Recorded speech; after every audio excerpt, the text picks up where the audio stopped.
بسم اللہ الرحمن الرحیم۔ صحیح بخاری کتاب وحی کا بیان، باب وحی کی ابتدا، حدیث نمبر 3۔ ترجمہ۔ ہم کو یحییٰ بن بکیر نے یہ حدیث بیان کی۔ وہ کہتے ہیں کہ اس حدیث کی ہم کو لیث نے خبر دی۔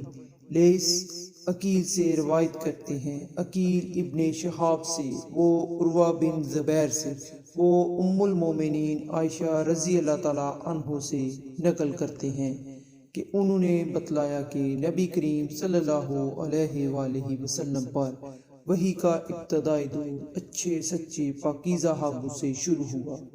آپ صلی اللہ علیہ وآلہ وسلم خواب میں جو کچھ دیکھتے وہ صبح کی روشنی کی طرح صحیح و سچا ثابت ہوتا۔ پھر من جانب قدرت آپ صلی اللہ علیہ وآلہ وسلم تنہائی پسند ہو گئی، اور آپ صلی اللہ علیہ وآلہ وسلم نے غار حرا میں خلوت نشینی اختیار فرمائی، اور کئی دن اور رات مسلسل عبادت و یاد الہی و ذکر و فکر میں مشغول رہتے، جب تک گھر آنے کو دل نہ چاہتا توشہ ہمراہ لیے ہوئے وہیں رہتے۔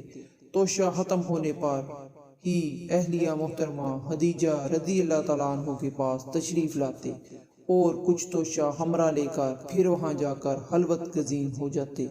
یہی طریقہ جاری رہا یہاں تک کہ آپ صلی اللہ علیہ وآلہ وسلم پر حق منکشف ہو گیا، اور آپ صلی اللہ علیہ وآلہ وسلم غار حرا ہی میں قیام پذیر تھے کہ اچانک جبرائیل علیہ السلام آپ کے پاس حاضر ہوئے اور کہنے لگے کہ اے محمد پڑھو۔ آپ صلی اللہ علیہ وآلہ وسلم فرماتے ہیں کہ میں نے کہا کہ میں پڑھنا نہیں جانتا۔ آپ صلی اللہ علیہ وآلہ وسلم فرماتے ہیں کہ فرشتے نے مجھے پکڑ کر اتنے زور سے بینچا کہ میری طاقت جواب دے گئی، پھر مجھے چھوڑ کر کہا کہ پڑھو۔ میں نے پھر وہی جواب دیا کہ میں پڑھا ہوا نہیں ہوں۔ اس فرشتے نے مجھ کو نہایت ہی زور سے بینچا کہ مجھ کو سخت تکلیف محسوس ہوئی، پھر اس نے کہا کہ پڑھ۔ میں نے کہا کہ میں پڑھا ہوا نہیں ہوں۔ فرشتے نے تیسری بار مجھ کو پکڑا اور تیسری مرتبہ پھر مجھ کو بینچا، پھر مجھے چھوڑ دیا اور کہنے لگا کہ پڑھو اپنے رب کے نام کی مدد سے جس نے پیدا کیا اور انسان کو خون کی پھٹکی سے بنایا، پڑھو اور آپ کا رب بہت ہی مہربانیاں کرنے والا ہے۔ پس یہی آیتیں آپ صلی اللہ علیہ وآلہ وسلم جبرائیل علیہ السلام سے سن کر اس حال میں غار حرا سے واپس ہوئے کہ آپ صلی اللہ علیہ وآلہ وسلم کا دل اس انوکھے واقعے سے کانپ رہا تھا۔ آپ صلی اللہ علیہ وآلہ وسلم خدیجہ رضی اللہ تعالیٰ عنہ کے ہاں تشریف لائے اور فرمایا کہ مجھے کمبل اڑا دو، مجھے کمبل اڑا دو۔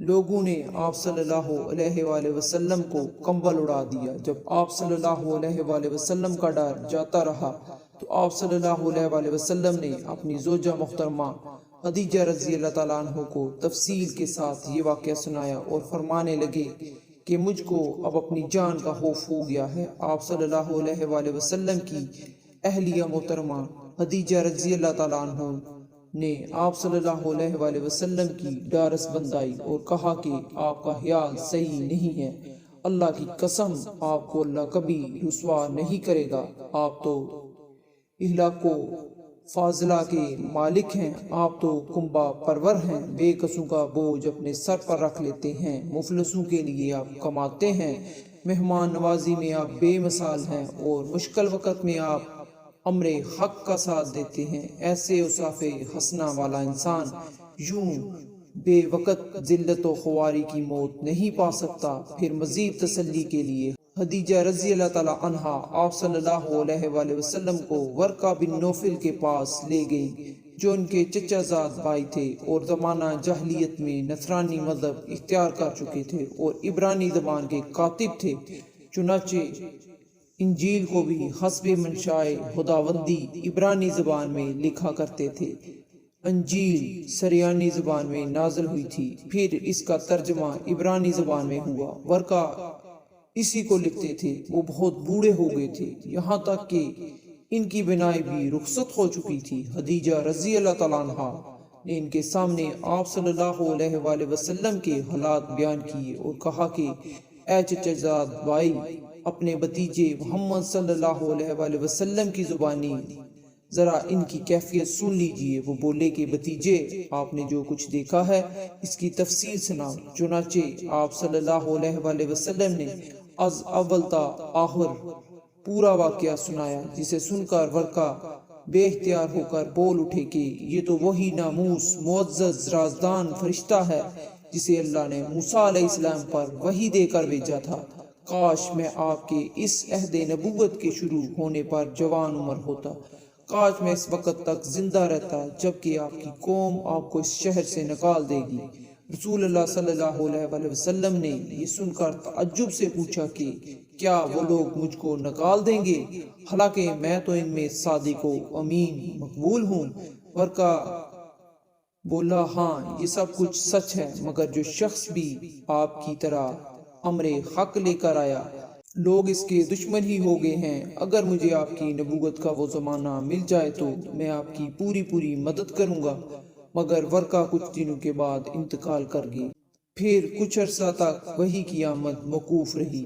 صلی اللہ تعالی علیہ وآلہ وسلم۔